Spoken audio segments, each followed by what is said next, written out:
Hello mga kaibigan, maligayang pagdating sa aking channel. Oo, kami ay naghihintay ng isang sanggol. Ang pahayag na ito ni Azgay Yagis ay gumawa ng malaking epekto sa social media. Sa isang pahayag na ibinigay ni Azgay Yagis, sinabi niya ang totoo nang walang itinatago. Ang lahat ng mga detalye ay makikita sa aming video.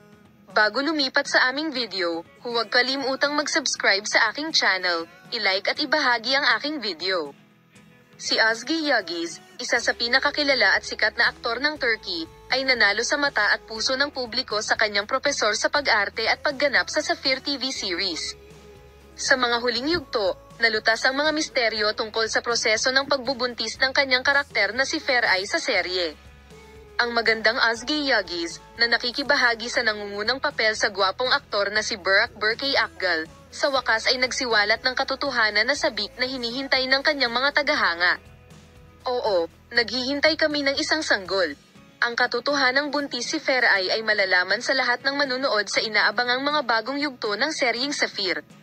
Kahit na ang kwento ng serye ay nagiging mas komplikado sa nakakagulat na pag-unlad na ito, ang katotohanan ay nakuha ni Yagis ang pansin sa kanyang pagganap sa papel na ito. Kinuha mo ang magandang aktres na si Azgay, kung saan nakatagpo niya ang mga screen sa ibang dimensyon na may karakter ni Azgay Yagis Feray. Ang kanyang kahangahangang pagganap at napakagandang pagkakasundo sa kanyang kapareha ay lumikha ng mahusay na kaguluhan at buzz sa social media.